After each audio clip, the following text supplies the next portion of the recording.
we're ready to get started with our next presentation, which is SmartSwitch Network Device with Accelerated Services Sled and Azure Case Study. Murali Venkat is a systems architect and principal engineer at Cisco. He leads the Sonic SmartSwitch engineering, architecture, and delivery, and has previously worked on multiple generations of NPU ASICs and platforms across service provider access, pre-ag, and mobility.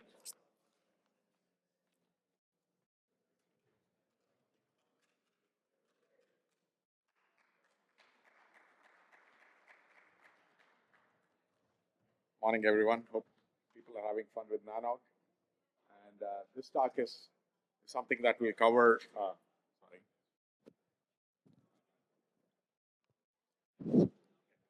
Morning, everyone.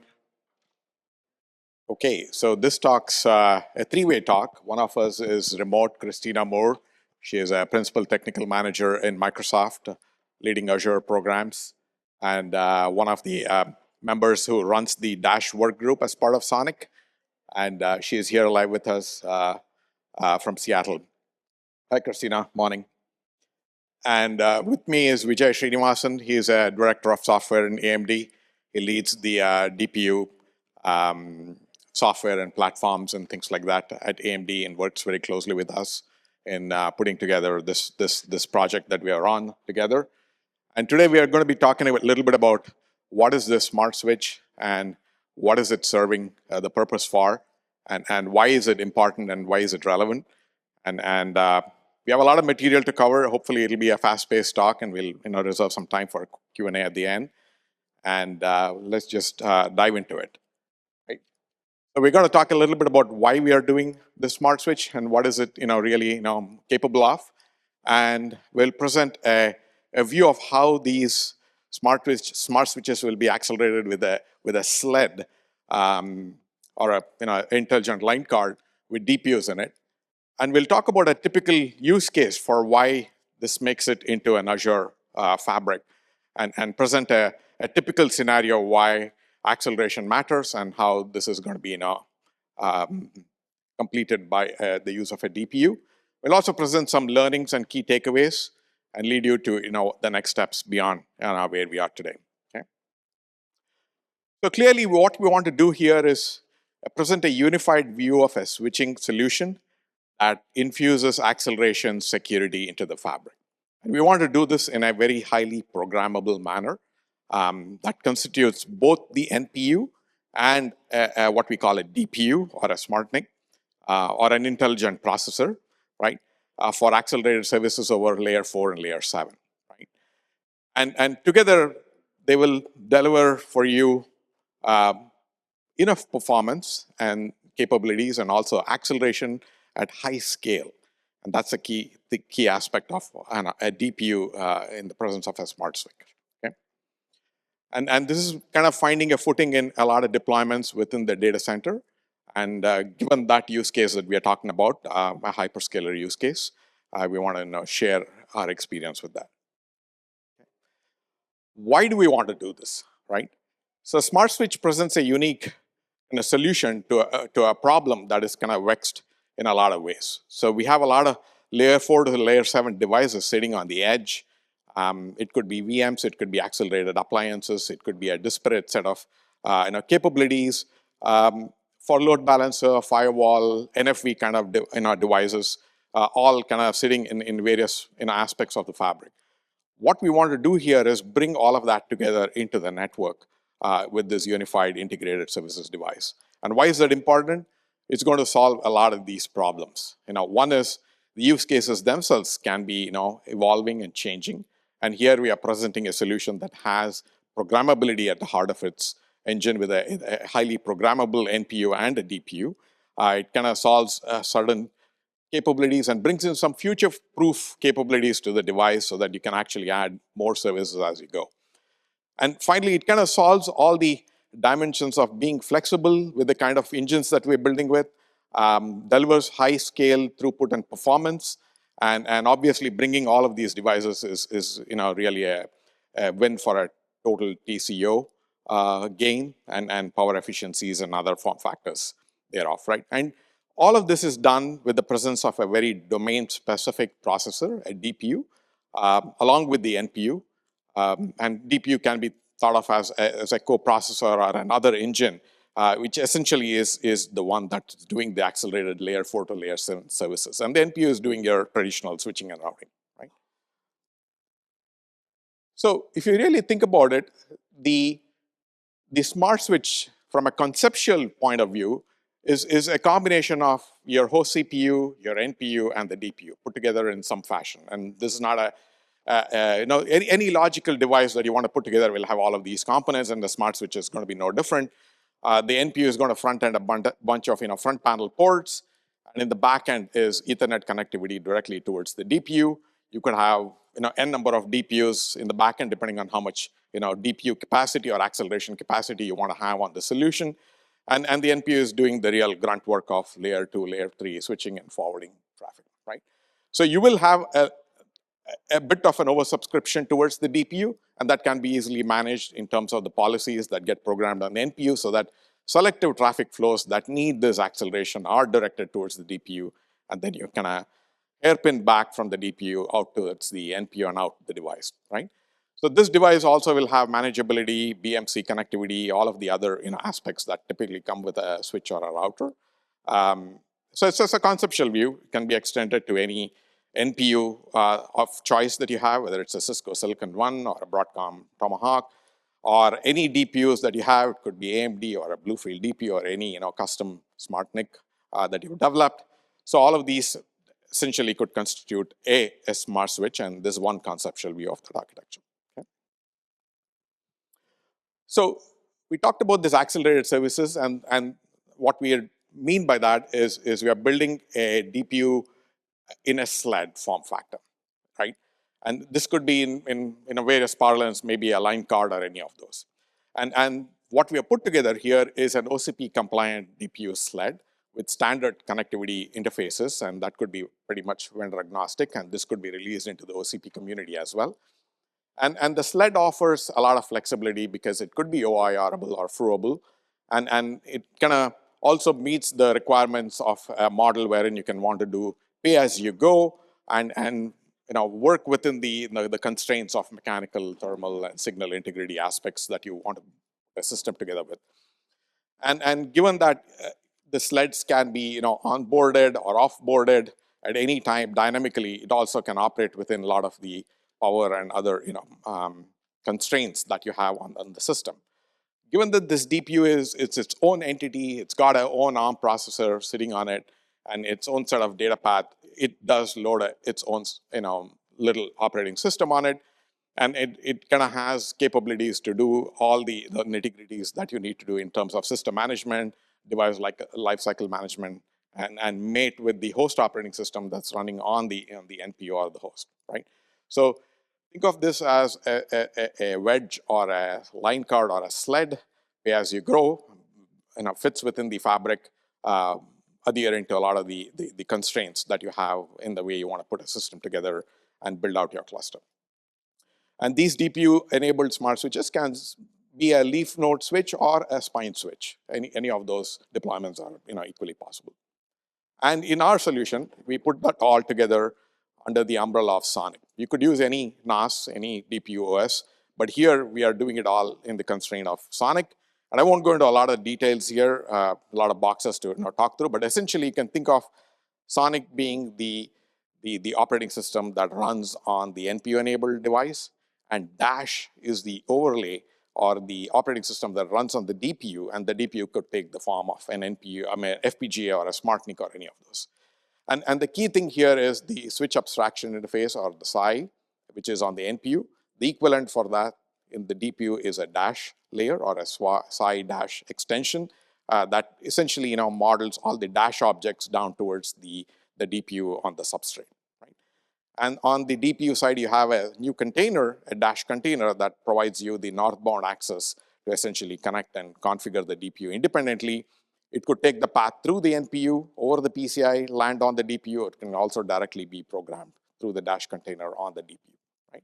So more reading is all available online. So it's a quick blurb on what we are doing on this particular solution with SONiC managing all the underlay on the NPU, and the dash for the overlay services. So I'll hand off to Christina to talk a little bit about the Azure use case. Christina. Yeah, sure. Hi, everyone. I can't see the slides. There we go. Thanks, everyone. So what I wanted to show you today is the first part is how we're doing Azure SDN services today. I'm hoping you can hear me. Morali, can you hear me? Raise your hand. Yeah. Okay, great. Right. So if you look toward the right of the screen, you see the host representation there. And today, the SDN team, we're processing customer policies, inspection requirements, et cetera, over on the host. And we're doing network function over on the host server. And we use the NIC and the fast path processor to do that. So all of these connections are inspected and processed in software. So, as the demand for scale increases, some of our customers, have millions and millions of rules, et cetera. So that's, how we're doing it today. It's pretty taxing on the CPU and on the host. And so our idea was to, if you look in the middle of the screen, shift left a little bit, and we have a shared or a pooled device that we've developed where if you can imagine the traffic coming in to hit the NIC in the fast path processor, we have a traffic steering mechanism there where we say, hey, wait a minute, we're going to encap you in a VXLAN tunnel, could be any type of encapsulation, and we will direct you toward our device where we can decap and process those packet transformations in hardware at an incredibly increased rate of speed and precision. So that's what we're doing there, where we're processing SDN policy on dedicated shared hardware. And what's also interesting is moving this off the host to get better performance there, we can actually offer SDN services where we have not been able to do so before. For example, to bare metal or older NICs, we can simply point toward our device and get those processed.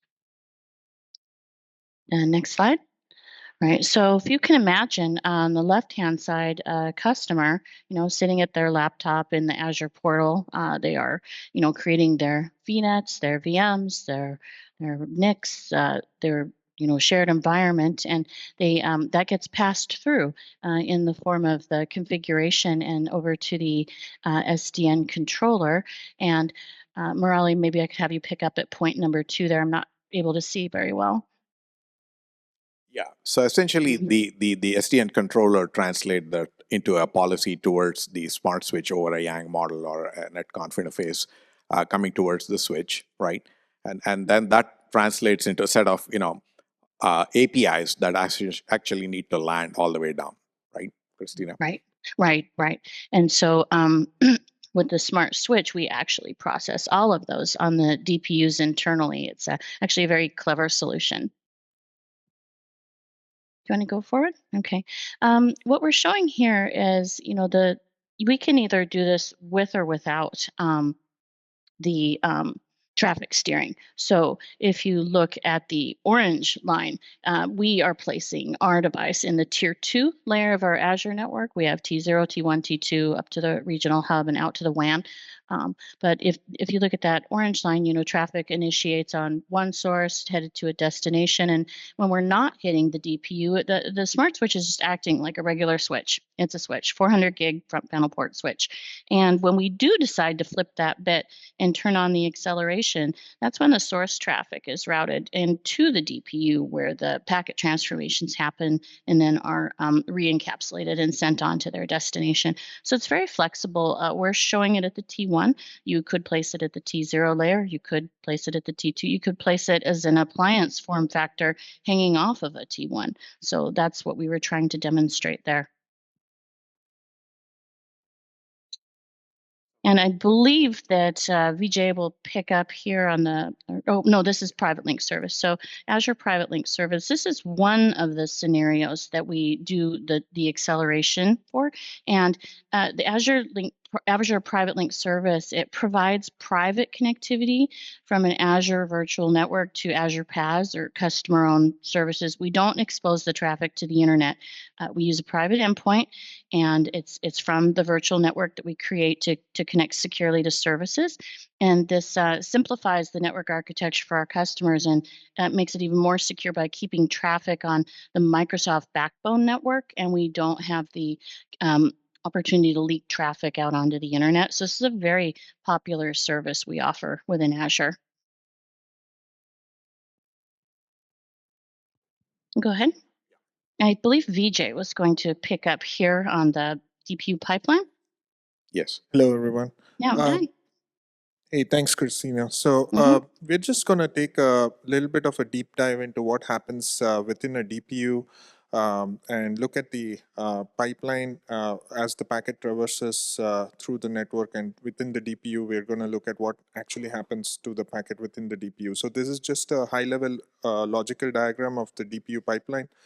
So the DPU is basically a multi-stage programmable ASIC. So you have multiple stages with match action tables, and as the packet traverses through the pipeline, it undergoes different lookups for the match actions, and then based on the packet fields, there are different lookups which happens, and corresponding actions are taken on each of those packets, which transforms the packets. And you can have like lookups which do routing lookups to determine the next hops. You can have ACL lookups which to enforce policies to allow or deny the packet. You can also have like connection tracking lookup, which is a flow-based lookup, which kind of allows you to determine if this is a new flow or an existing flow. And if it happens to be a new flow, we take it through something called as the slow path, which is the routing and the ACL lookups. And then we go through the metering block, which kind of is used for billing, and there are counters maintained in the metering block, and then there's a VXLAN encapsulation. And finally, based on the outer headers, there's the underlay routing lookup which happens. So all of these pipelines are pretty much programmable because the DPU itself is a programmable engine, and it also allows us to kind of do fast path and slow path lookups. For pre-existing flows, it bypasses the routing and the ACLs because the actions are pre-programmed in the flow table, and we can bypass the slow path lookups and directly go towards the egress pipeline, and then the packets exits out of the DPU. And this allows us to maintain a high level of PPS, and also there is very high CPS as well in the DPU because we do all of these processing inline in the within the ASIC in the programmable blocks.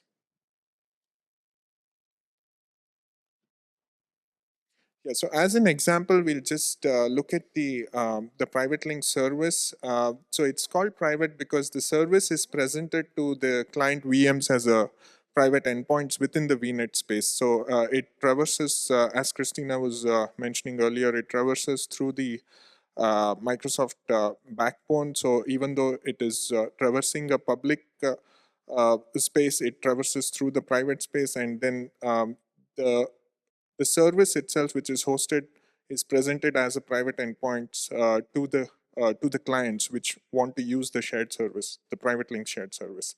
So the role of the DPU here is to transform the private IP to an actual IP of the shared service. What this means is that there is a IPv4 to a v6 transformation, and that allows us to encode more information about the service because we have more number of bits to encode this information about the service. Additionally, if the packet also traverses through a network security gateway device, then the DPU can also add an additional encapsulation. So this is just an example configuration. On the left-hand side, we have the GNMI, which is the sonic management configuration object. So you have different configurations here like the VNet, ENI, and the mapping and so on. So these are the different properties of the private link service which can be configured to the DPU as these configuration objects, and they get translated into the SAI API.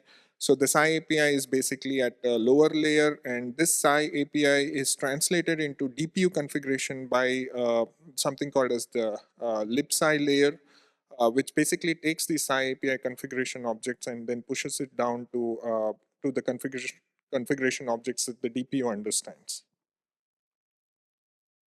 And this is just an example of one of the packet transformations which happens for this private link service. So the incoming packet is a V4 packet, and then because the DPU is highly programmable, you can encode specific information within the bits of the IPv6 header. So you have different like the different offsets and different regions within the IPv6 128 bits, and you can encode particular information either coming from the config, or it can also come from the packet header itself. For example, here we show that the last 4 bytes is actually the source IPv6 source IPv4 address which is coming in the packet, and the rest of it is like coming from the configuration objects. So this is one of the first packets which comes through the private link. So you have an incoming packet which is a V4 packet with a VXLAN encapsulation, and that goes through the DPU and gets transformed into a IPv6 packet based on the configuration rules and also based on the packet headers. For example, here you can see that the IPv4 packet with 193.0.0.6 is that IPv4 bits are encoded into the IPv6 last 32 bits of the IPv6 source address, while the rest of the fields in the source address are based on the private link configuration. So on the reverse path, it's the reverse where the IPv6 packet undergoes a IPv4 translation, and if there is an existing flow, then this the return packet pretty much takes the fast path, and the IPv6 packets gets transformed into a IPv4 packet before getting sent out on the network. So this just we wanted to give a quick overview of one of the examples, and which kind of tells you what is the power of the DPU in terms of the programmability and the flexibility that the DPU allows in terms of packet transformations, and also in terms of what we can do with the headers, encapsulation, decapsulation, multiple headers, and so on. Thanks. So I think, thank you, Vijay. So clearly, I think what Vijay demonstrated was a typical use case for an Azure deployment with Private Link.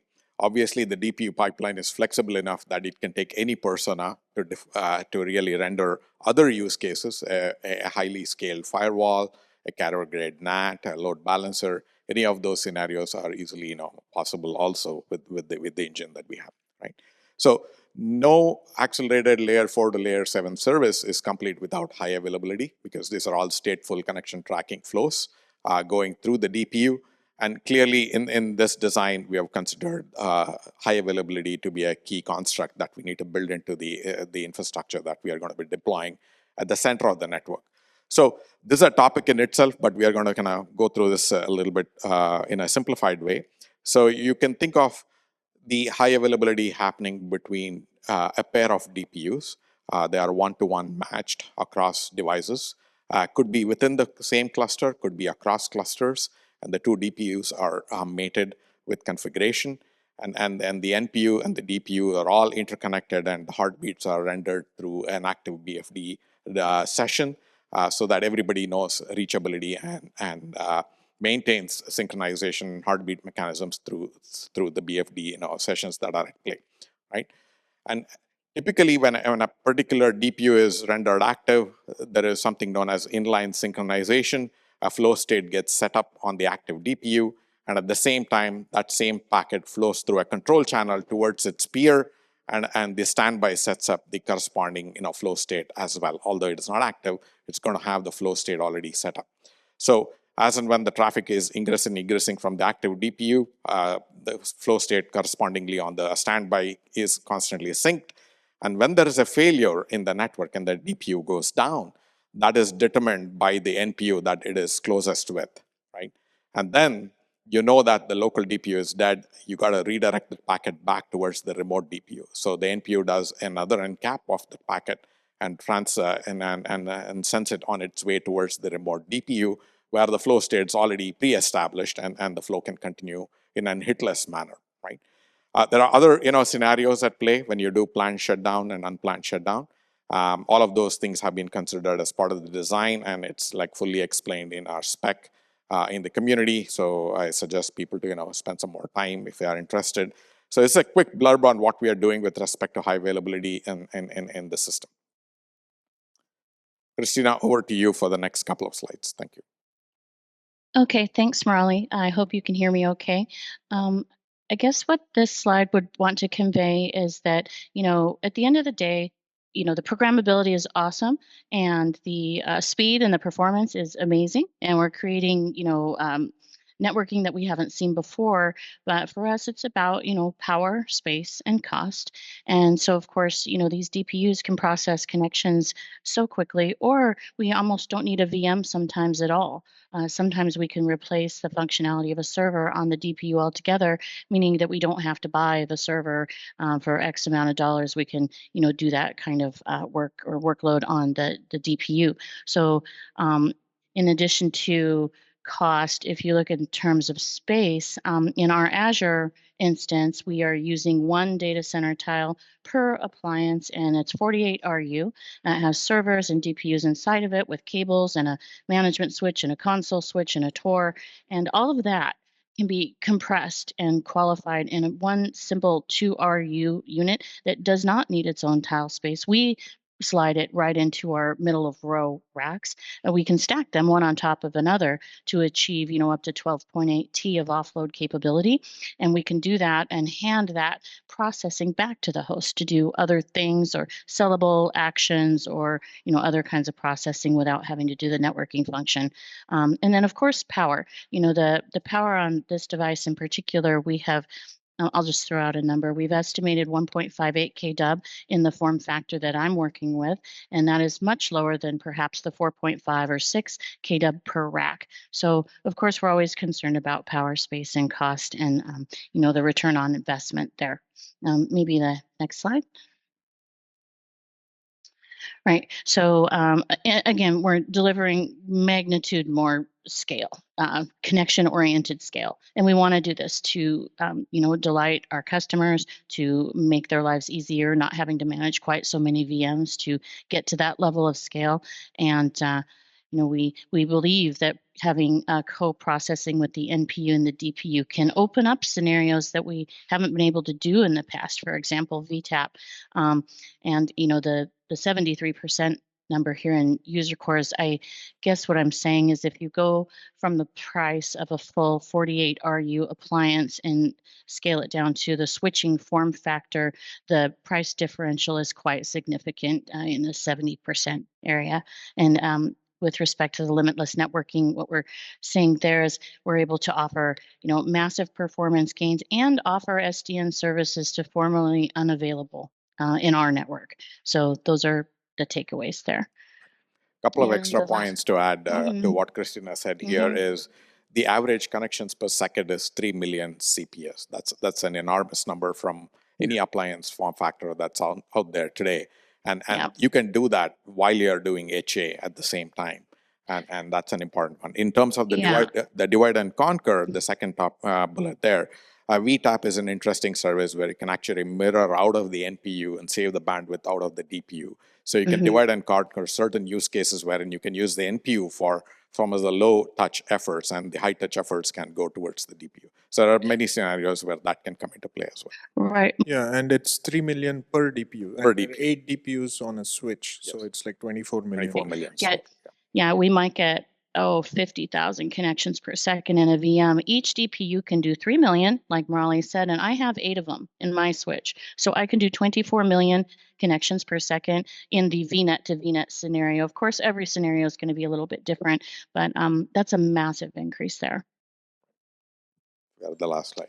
Go ahead, Right. Christina. Yeah, if people are interested in learning about disaggregation in general and, wondering how we did it, et cetera, we do have a couple of papers. We have an NSDI from 2023, and we have an upcoming for 2026, if accepted, around SmartSwitch and Dash and network function disaggregation. We have a couple of videos out there with different partners, and we have a SmartSwitch working group. We have the Dash, which is my working group. I'd love for you to come Wednesdays at 9 a.m. And you could bring your own scenario. We're doing VNet to VNet, private link, service tunnel, VTAP, gateway bypass, but you could bring your own. And if you could subscribe to the mailing list, that would be great. Be happy to get engaged. Thank you. Thank you, Christina. So yeah, we'd encourage people to join the work groups, either Dash or SmartSwitch, and there's more reading material on both the Sonic website, wikis, and the paper that Christina pointed out. Thank you. Any questions?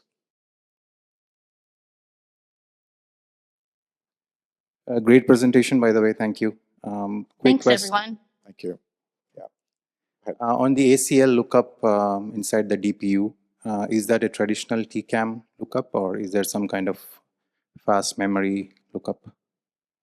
Yeah, it's not a traditional TCAM, so it's based on an algorithmic ACL lookup. So it's basically a three-stage ACL lookup, which is based on the subnet, the VNIC, and the final policy enforcement. So it's not a TCAM because, I mean, we can't fit so much TCAM for that much scale.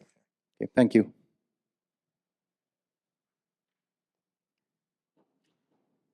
Any other questions?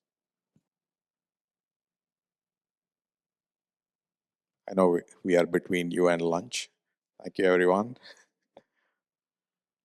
Appreciate spending the time. Thank you, Christina. Thank you, everyone. Yeah, thank you, Murali, Christina, and Vijay. This was fantastic. Thank you very much. And thank you again for your contribution.